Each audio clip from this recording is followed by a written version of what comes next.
Very good morning to all of you. Myself, Manoj Kumar Sharma, Lecturer Commerce, Government Model Senior Secondary School, Mubarakpur. +1 commerce section के business study subject के इस online class में आपका स्वागत है। Today we will discuss the meaning of preference shares, the types of preference shares, and advantages and disadvantages of preference shares, and the difference between preference shares and equity shares।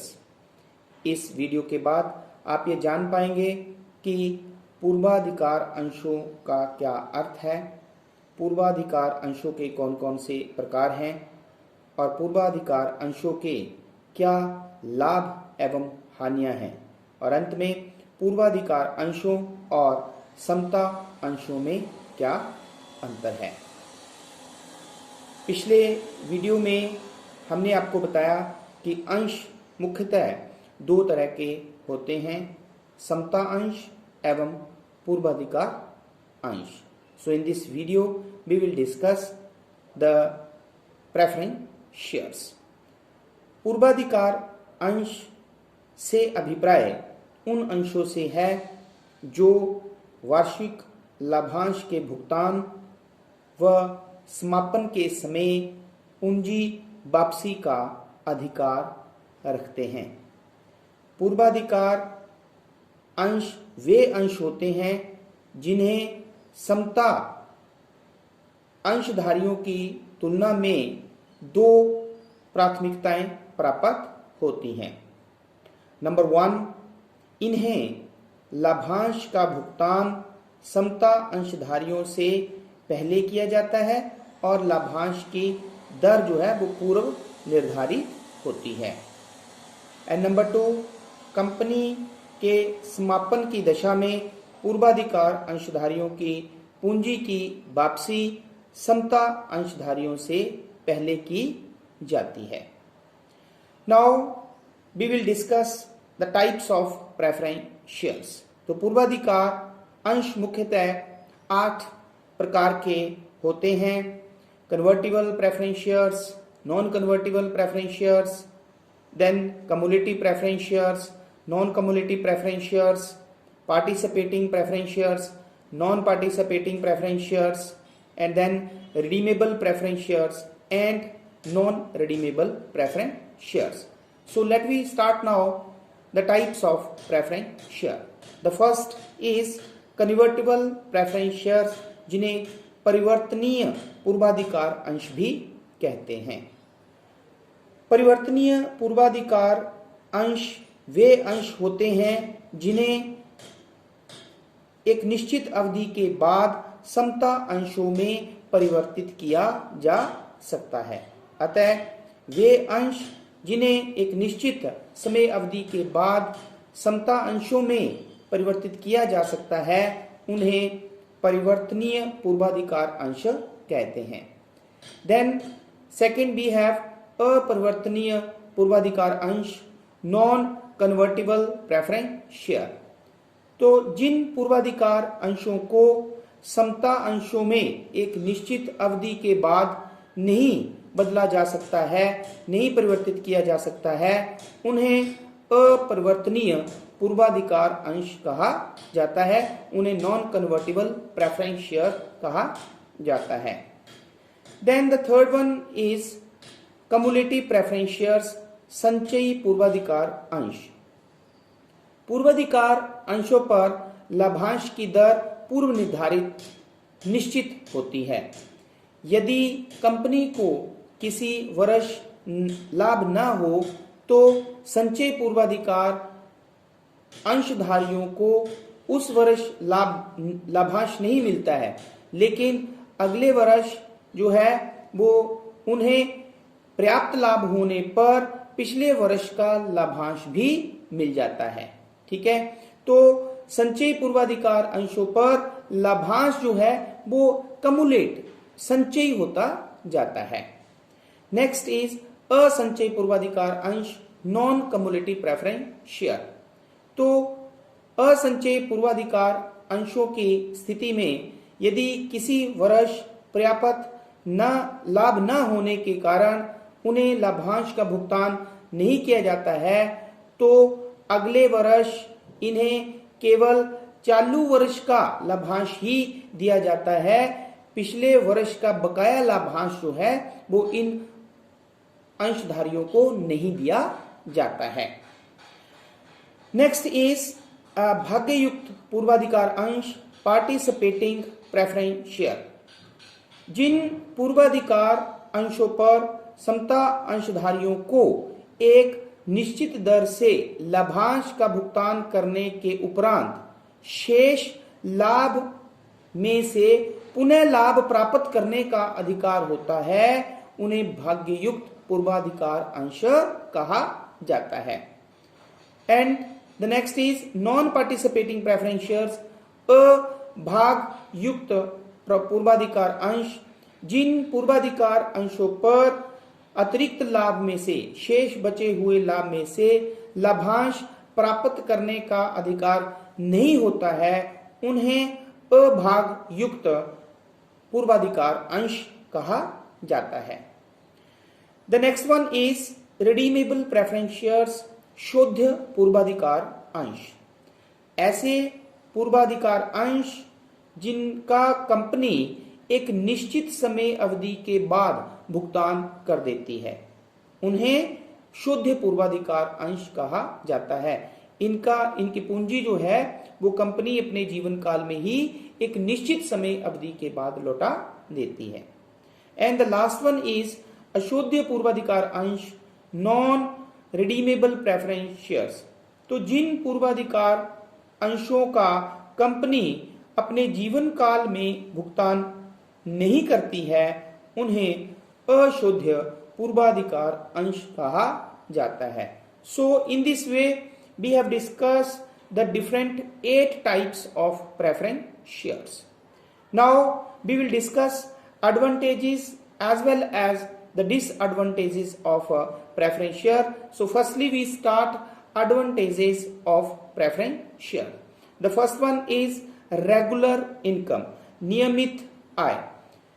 यदि company को पर्याप्त लाभ होता है तो पूर्वाधिकार अंशों पर पूर्व निश्चित दर से लाभांश दिया जाता है, लेकिन लाभ यदि पर्याप्त मात्रा में ना हो तो लाभांश नहीं दिया जाता है। लेकिन संचयी पूर्वाधिकार अंशों का लाभांश जो है वो प्रति वर्ष संचय इकट्ठा होता जाता है, तो इस तरह से पूर्वाधिकार अंशों पर नियमित आय प्राप्त होती है। सेकंड इज समापन पर पूर्वाधिकार, preference at the time of liquidation. तो कंपनी के समापन की दशा में पूर्वाधिकार अंशधारियों की पूंजी समता अंशधारियों से पहले लौटाई जाती है, इसलिए जो है वो इन्हें कम जोखिम उठाना पड़ता है। नाउ द थर्ड इज अतिरिक्त लाभ में भागीदारी, पार्टिसिपेशन इन एक्स्ट्रा प्रॉफिट। तो जिन वर्षों में कंपनी को अधिक लाभ होता है तो उस वर्ष में जो भागयुक्त पूर्वाधिकार अंश होते हैं उनका लाभांश जो है वो कमुलेट इकट्ठा होता जाता है और उन्हें जो है वो अतिरिक्त लाभ में भी जो है वो हिस्सा प्राप्त करने का अधिकार होता है। Then next point we have प्रबंध में हस्तक्षेप नहीं, नो इंटरफेरेंस इन मैनेजमेंट। तो पूर्वाधिकार अंशधारियों को मत देने का अधिकार नहीं होता है, इसलिए कंपनी के प्रबंध में किसी भी तरह का हस्तक्षेप नहीं होता है। The last one is less burden on company, company पर कम भार। समता अंशधारी प्राय पूर्वाधिकार अंशों की अपेक्षा अधिक लाभांश की उम्मीद रखते हैं। समता अंशधारियों की यह उम्मीद कंपनी पर बोझ बन जाती है, लेकिन पूर्वाधिकार अंशों पर निश्चित दर लाभांश का भुगतान करके कंपनी जो है वो निश्चिंत हो जाती है। तो इस तरह से हमने जो है वो पूर्वाधिकार अंशों के क्या लाभ हैं भी है ये डिस्कस किया। Now the next one we have the demerits या disadvantages of preference share. The first one is अतिरिक्त लाभ में हिस्सा नहीं। तो भाग युक्त जो पार्टिसिपेटिंग प्रेफरेंस शेयर्स हैं उनको छोड़कर बाकी सभी पूर्वाधिकार अंशों को अतिरिक्त लाभ में हिस्सा प्राप्त करने का अधिकार नहीं होता है।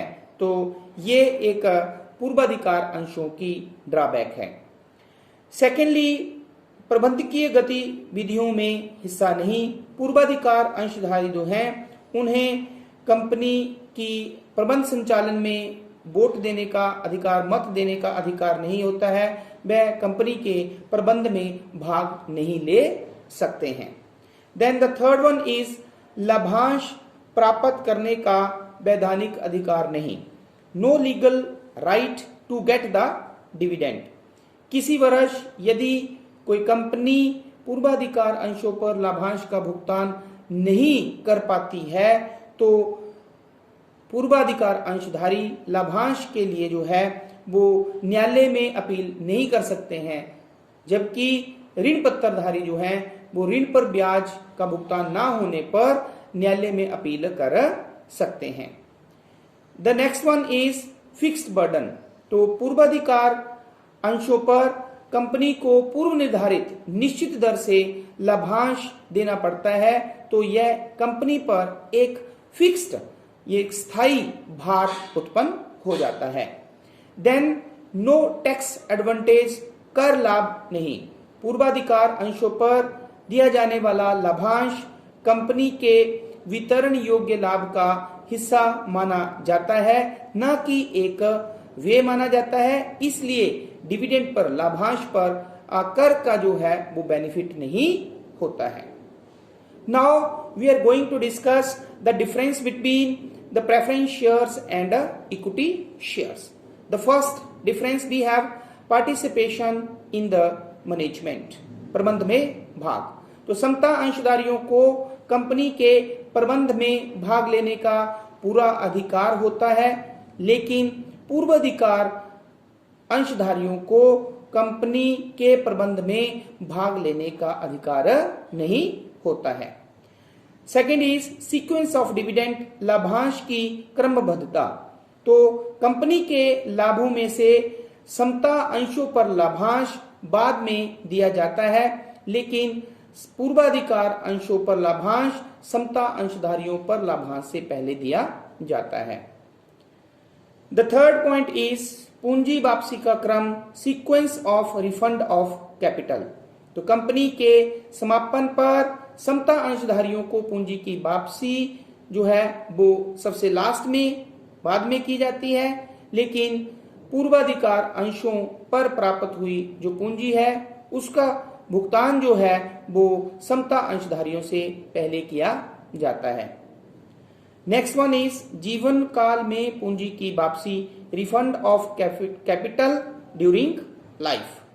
तो समता अंशधारियों पर पूंजी की वापसी जो है वो केवल समापन के समय ही होती है, कंपनी के समापन के समय ही होती है, लेकिन शोध्य पूर्वाधिकार अंश जो होते हैं उन्हें कंपनी जो अपने जीवन काल में एक निश्चित अवधि के बाद उनकी पूंजी जो है वो वापस कर देती है।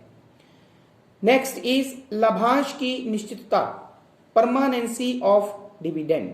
तो समता अंशों की स्थिति में जो है वो लाभांश की दर निश्चित नहीं होती है, ये कम या ज्यादा घटती बढ़ती रहती है, लेकिन पूर्वाधिकार अंशों पर लाभांश की दर जो है वो निश्चित होती है। Then the last one is compulsion, अनिवार्यता। तो समता अंशों का निर्गमन करना किसी भी कंपनी के लिए अनिवार्य होता है, लेकिन पूर्वाधिकार अंशों का निर्गमन करना अनिवार्य नहीं होता है। तो इस तरह से आज के इस वीडियो में हमने पूर्वाधिकार अंशों का अर्थ, पूर्वाधिकार अंशों के प्रकार, पूर्वाधिकार अंशों के लाभ एवं हानियां और पूर्वाधिकार अंशों और समता अंशों में क्या अंतर है ये डिस्कस किया। तो आई होप ये कंसेप्ट जो है वो आपको अच्छी तरह से समझ में आ गया होगा।